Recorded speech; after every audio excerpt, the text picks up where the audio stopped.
आज के इस वीडियो के माध्यम से हम लोग जानेंगे बैक क्रॉस क्या होता है और टेस्ट क्रॉस क्या होता है ना, जिसको हम लोग हिंदी में क्या कहते हैं, संकर पूर्वज संकरण और परीक्षण संकरण क्या होता है। आइए हम लोग सीखते हैं। सबसे पहले हम लोग ये जानें कि ग्रेगर जॉन मेंडल, जिसे हम लोग क्या कहते हैं, अनुवांशिकी के पिता कहते हैं, यानी फादर ऑफ जेनेटिक्स कहते हैं। इनका जो जन्म हुआ था ना 1822 ईस्वी में हुआ था और इनकी जो मृत्यु हुई थी वो 1884 ईस्वी में हुई थी। और ये मेंडल साहब जो थे उन्होंने मटर के पौधों पर अपना प्रयोग किया था और उन्होंने 7 गुणों को लेकर के जो है ना, उन्होंने एक संकरण क्रॉस और द्विसंकरण क्रॉस के बारे में बताया कि किस प्रकार से जो है जो गुण लक्षण होते हैं वो जनक से संतति में चले जाते हैं। तो इसके लिए ना उन्होंने प्रयोग किए थे एक संकरण क्रॉस और द्विसंकरण क्रॉस। तो हम लोगों ने देखा था कि जो शुद्ध लंबे पौधे थे और शुद्ध नाटे पौधे थे, इन दोनों का जीनोटाइप क्या होता है। जैसे शुद्ध लंबे पौधे का जीनोटाइप क्या होता है, कैपिटल टी होता है। ड्वार्फ यानी नाटे पौधे या जो बौने पौधे का जीनोटाइप क्या होता है, कैपिटल टी होता है। और जब ये युग्मक बनाएंगे तो यहाँ पर क्या करेगा, कैपिटल टी वाला है ना, कैपिटल टी, और ये स्मॉल टी युग्मक बनाएगा। और जब ये दोनों क्या करेंगे, क्रॉस करेंगे, मिश्रित होंगे, तो यह किस कंडीशंस वाला बनाएगा, यानी हेट्रोजाइगस कंडीशन वाला बनाएगा। हेट्रोजाइगस हम लोग किसे कहते हैं कि जब जीनोटाइप जो होगा ना, यह क्या होगा, असमान प्रकृति वाला होगा। कहने का मतलब कि एक क्या होगा, डोमिनेंट होगा जिसको हम लोग प्रभावी गुण कहते हैं, और एक क्या होगा, अप्रभावी गुण जिसको हम लोग रिसेसिव कैरेक्टर्स कहते हैं। तो यहाँ पर दोनों गुण क्या हो जाते हैं, आपस में सम्मिश्रित हो जाते हैं। तो इसको हम लोग क्या नाम देते हैं, प्रथम पीढ़ी, जिसको हम लोग क्या कहते हैं, यानी फर्स्ट फिलियल जनरेशंस कहते हैं। तो फर्स्ट फिलियल जनरेशंस में जो प्राप्त संतान होती हैं, यानी कि हेट्रोजाइगस टॉल वाला होता है, तो इसमें हम लोग क्या कहते हैं कि जो बैक क्रॉस होता है ना, कि प्रथम पीढ़ी में जो उत्पन्न संतति होते हैं यानी ऑफस्प्रिंग्स होते हैं, उनके पेरेंट्स के किसी के साथ, जैसे कि ये क्या है, शुद्ध लंबे पौधे हैं, ये शुद्ध नाटे पौधे हैं। तो हम लोग इसको डिफाइन कैसे करेंगे कि प्रथम पीढ़ी में यानी कि फर्स्ट फिलियल जनरेशन में जो उत्पन्न संतति होता है उनका पेरेंट्स के साथ क्या करेंगे, अगर क्रॉस कराते हैं ना, तो इसी को हम लोग क्या कहते हैं, बैक क्रॉस कहते हैं। तो इसको हम लोग कैसे परिभाषित करेंगे कि जो F1 संकरण संतति होता है, तो F1 संकरण संतति क्या है आपका, यहाँ है ना, कि हेट्रोजाइगस टॉल आता है। तो कहता है F1 संकर संतति तथा F1 पीढ़ी के किसी एक जनक के बीच, है ना, बैक को हम लोग बैक क्रॉस कहते हैं, या उसे हम लोग क्या कहते हैं, संकर पूर्वज संकरण कहते हैं। तो कहा जा रहा है कि ये जो उत्पन्न संतानें हुए है ना, कैपिटल टी और स्मॉल टी, जो प्रथम पीढ़ी में उत्पन्न हुए, इनका किसी पेरेंट्स के साथ अगर क्रॉस कर दिया जाता है तो इसी को हम लोग क्या कहते हैं, बैक क्रॉस कहते हैं, है ना। F1 संकर संतति तथा F1 पीढ़ी के किसी एक जनक के बीच क्रॉस को हम लोग बैक क्रॉस या संकर पूर्वज संकरण कहते हैं। इसमें क्या होता है, कारकों की शुद्धता की अपनी कल्पना की पुष्टि के लिए, है ना, मेंडल ने F1 पीढ़ी के जो पौधे का जनिकीय पौधों से संकरण किया था। इसे विपरीत संकरण या बैक क्रॉस कहते हैं। तो याद रखना है भाई कि जो हम लोगों ने क्या किया, शुद्ध लंबे पौधे और बौने पौधों से जो प्रथम पीढ़ी में जो प्राप्त हुए, है ना, ऑफस्प्रिंग्स हुए, संतान हुए, उसका किसी पेरेंट्स के साथ अगर क्रॉस कराएंगे तो उसे हम लोग क्या कहते हैं, बैक क्रॉस कहते हैं। और याद रखिएगा परिभाषा के रूप में कि प्रथम पीढ़ी यानी कि जो F1 संकरण संतति तथा F1 पीढ़ी के किसी एक जनक के बीच क्रॉस को बैक क्रॉस या संकर पूर्वज संकरण कहते हैं ना। चलिए अब हम लोग आगे देखें कि इसको हम लोग कैसे करेंगे। तो जैसे शुद्ध लंबे पौधे हैं और शुद्ध बौने पौधे हैं ना, यहाँ पर दोनों को हम लोग क्रॉस कराए तो प्रथम पीढ़ी में क्या आया, यहाँ पर अशुद्ध लंबे पौधे आए। जब हम लोग इन दोनों को क्रॉस कराए तो देखिए यहाँ पर कौन कौन सा, ये क्या है फीमेल है, ये क्या है मेल युग्मक, यानी कि जो है यहाँ पर जो है पुरुष युग्मक नर युग्मक है। जब दोनों को क्रॉस कराए तो कैपिटल टी आया, शुद्ध लंबे पौधे आए, और कैपिटल टी यानी लंबे पौधे आए, कैपिटल टी और कैपिटल टी है। तो यहाँ पर क्या हुआ, दो जो है कैपिटल टी यानी कि दो होमोजाइगस है और दो क्या है हेटेरोजाइगस है। तो यहाँ पर क्या है कि होमोजाइगस टॉल आया फिर हेटेरोजाइगस टॉल आया। कहने का मतलब कि जो सारे के सारे पौधे कैसे आए, लंबे पौधे आए, जिसमें से दो कैसा है होमोजाइगस टॉल है और दो क्या है हेटेरोजाइगस टॉल है। तो ये हम लोग समझ लिए। अब हम लोग देखते हैं दूसरा, यानी कि टेस्ट क्रॉस क्या होता है, यानी परीक्षण संकरण क्या होता है। ठीक है, तो इसको अब हम लोग समझ लेते हैं। देखिए जब क्या होता है F1 पीढ़ी के ऑफस्प्रिंग्स का क्या है, F1 पीढ़ी के ऑफस्प्रिंग्स का अप्रभावी जनक के साथ अगर क्रॉस कराते हैं ना, तो यही संकरण क्या कहलाता है, टेस्ट क्रॉस कहलाता है।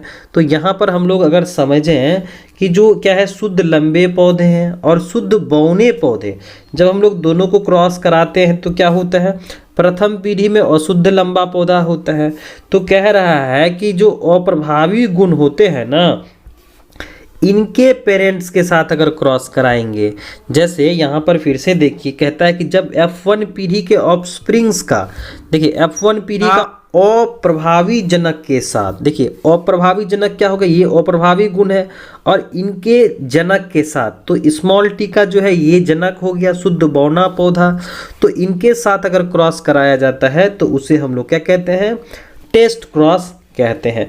तो यहाँ पर हम लोग आसानी से समझ सकते हैं कि जो रिसेसिव गुण होते हैं, यानी कि जो संतानें उत्पन्न हुई यहाँ पर, जिनका जो रिसेसिव था तो उनके पेरेंट्स के साथ क्रॉस कराते हैं, तो इसको हम लोग क्या कहते हैं, टेस्ट क्रॉस कहते हैं। तो ये हम लोग समझ लिए होंगे। और हम लोग कहेंगे कि टेस्ट क्रॉस क्यों किया जाता है, तो हम लोग कहेंगे प्रभावी गुण जो होते हैं ना, वह होमोजाइगस होता है कि हेटेरोजाइगस होता है, इसीलिए क्या करते हैं हम लोग, टेस्ट क्रॉस करते हैं। जैसे हम लोग यहाँ पर किसके साथ क्रॉस कराए, तो यहाँ पर क्या है प्रथम पीढ़ी है ना, प्रथम पीढ़ी जो है हम लोग इस तरफ लिए और उनके जो जनक है ना, जो आपके शुद्ध बौने पौधे होते हैं, तो यहाँ पर उसको हम लोग डिनोट्स किए है ना, मेल युग्मक, और ये है मादा युग्मक यानी कि फीमेल गैमेट्स है, इधर लिख लिए। जब हम लोग इन दोनों को क्रॉस कराए तो क्या आया हम लोग का, इस रेशियो में आया, जिसमें से टॉल जो होते हैं वो हेटेरोजाइगस होते हैं और ड्वार्फ जो होता है होमोजाइगस होता है। तो इसका मतलब जो प्रभावी गुण होता है ना, प्रभावी गुण यहाँ पर क्या होता है, टॉल हेटेरोजाइगस होता है। तो याद रखिएगा टेस्ट क्रॉस क्यों किया जाता है, इसीलिए किया जाता है कि प्रभावी गुण जो होता है होमोजाइगस है कि हेटेरोजाइगस है। तो यहाँ पर हम लोग जांच कर सकते हैं ये कैसे हैं, हेटेरोजाइगस स्थिति में है। तो ये चीज़ आप समझ लिए होंगे। चलिए अब अगला देखें, केंद्रीय हठधर्मिता क्या होता है, जिसको हम लोग सेंट्रल डोग्मा कहते हैं। तो सेंट्रल डोग्मा क्या होता है, तो केंद्रीय हठधर्मिता यानी सेंट्रल डोग्मा आनुवांशिक जानकारी के डीएनए से आरएनए और फिर प्रोटीन में प्रभावित होने का जो सिद्धांत होता है ना, इसी को हम लोग क्या कहते हैं, सेंट्रल डोग्मा कहते हैं। इसको हम लोग देखिए आसानी से समझ सकते हैं कि क्या होता है, डीएनए से जो आनुवांशिक सूचना जाती हैं वो कहाँ जाती हैं, एमआरएनए में जाती हैं, आरएनए में जाती हैं, और वह जो है सूचना कहाँ तक पहुँचती हैं, प्रोटीन तक पहुंचती है। तो हम लोग इसको कह सकते हैं कि डीएनए से डीएनए जो कॉपी होता है ना, उसको हम लोग क्या कहते हैं, रिप्लिकेशंस कहते हैं, यानी प्रतिरूपण कहते हैं। यानी डीएनए से डीएनए का बनना प्रतिरूपण कहलाता है। और जब डीएनए से आनुवांशिक सूचना जो है आरएनए में चली जाएगी, यानी मैसेंजर्स आरएनए के थ्रू जाएगी, तो इसको हम लोग क्या कहते हैं, ट्रांसक्रिप्शन कहते हैं। क्या कहते हैं, ट्रांसक्रिप्शन कहते हैं। इसको हम लोग हिंदी में क्या कहते हैं, अनुलेखन। क्या कहते हैं, अनुलेखन कहते हैं। और यह जो सूचना होती है आपके आरएनए से डीएनए में हो सकता है, जिसको हम लोग क्या कहते हैं, रिवर्स ट्रांसक्रिप्शंस कहते हैं। इसका मतलब यह उल्टा अनुलेखन हो गया है ना। और जब एमआरएनए से सूचना प्रोटीन में जाती है तो इसको हम लोग क्या कहते हैं, ट्रांसलेशन। क्या बोलते हैं, ट्रांसलेशन कहते हैं यानी अनुवादन कहते हैं। तो यहाँ पर हम लोग एक और डायग्राम्स में देख सकते हैं कि जब डीएनए से डीएनए में जो सूचना जाता है या बनता है उसको हम लोग क्या कहते हैं, प्रतिरूपण कहते हैं। और जब डीएनए से जो है एमआरएनए में जाता है उसको हम लोग क्या कहते हैं, ट्रांसक्रिप्शंस कहते हैं। और यह रिवर्स हो सकता है, याद रखिएगा, इसको हम लोग क्या कहते हैं, रिवर्स ट्रांसक्रिप्शन कहते हैं। क्या कहते हैं, रिवर्स ट्रांसक्रिप्शन कहते हैं, यानी उल्टा अनुलेखन कहते हैं। और जब एमआरएनए से प्रोटीन में जाएगा तो उसको क्या बोलते हैं, ट्रांसलेशन कहते हैं। और याद रखिएगा सेंट्रल डोग्मा का जो कंसेप्ट था, इस सिद्धांत को सबसे पहले फ्रांसिस क्रिक ने 1958 ईस्वी में बताया था। तो याद रखना है कि केंद्रीय हठधर्मिता यानी सेंट्रल डोग्मा के बारे में फ्रांसिस क्रिक ने 1958 ईस्वी में बताया था। तो यहाँ पर क्या होता है कि जो सेंट्रल डोग्मा यानी केंद्रीय हठधर्मिता है, क्रिक के अनुसार आनुवंशिक सूचनाओं का एक दिशीय जो है प्रवाह होता है को केंद्रीय हठधर्मिता या सेंट्रल डोग्मा कहते हैं। तो इसको हम लोग ऐसे भी लिख सकते हैं ना कि केंद्रीय हठधर्मिता जो होते हैं वह आनुवंशिक सूचना के प्रवाह की एक प्रक्रिया है जो डीएनए से एमआरएनए में और एमआरएनए से प्रोटीन में होती है। तो डीएनए से डीएनए बनना तो क्या कहलाता है, रिप्लिकेशन कहलाता है। जब डीएनए से एमआरएनए में जाता है उसको क्या बोलते हैं हम लोग, ट्रांसक्रिप्शन यानी अनुलेखन कहते हैं। और जब सूचना एमआरएनए से डीएनए में जाती हैं तो उसको क्या बोलते हैं, रिवर्स ट्रांसक्रिप्शन कहते हैं यानी उल्टा अनुलेखन कहते हैं। और जब आरएनए से प्रोटीन बनता है ना तो उसको हम लोग क्या कहते हैं, ट्रांसलेशन कहते हैं। क्या कहते हैं, ट्रांसलेशन कहते हैं यानी अनुवादन कहते हैं।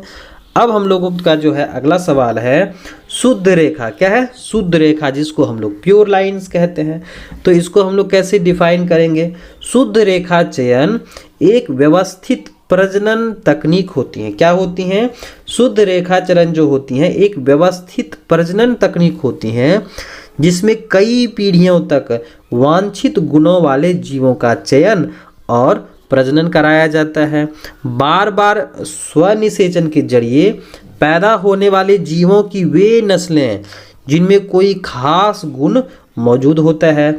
इस प्रक्रिया से आबादी के भीतर आनुवंशिक विभिन्नता कम होती है जो समान आनुवंशिक संरचना वाले निकट से संबंधित व्यक्तियों का समूह यानी कि समयुग्मकीय स्वनिषेचन जो माता पिता की संतानों के रूप में होता है, वंश की एक पंक्ति जो सैद्धांतिक रूप से पूर्णतः समयुग्मीय और तुलनीय माता पिता के अंतः प्रजनन से प्राप्त होती है। तो आज हम लोग क्या क्या सीखे, आनुवंशिक सूचना के प्रवाह की प्रक्रिया जिसको हम लोग क्या कहते हैं, केंद्रीय हठधर्मिता कहते हैं। और हम लोग जाने बैक क्रॉस यानी कि संकर पूर्वज संकरण क्या होता है, परीक्षण संकरण क्या होता है ना, यानी टेस्ट क्रॉस और बैक क्रॉस देखे। फिर हम लोग देखे केंद्रीय हठधर्मिता क्या है और हम लोगों ने सीखा कि शुद्ध रेखा क्या होता है।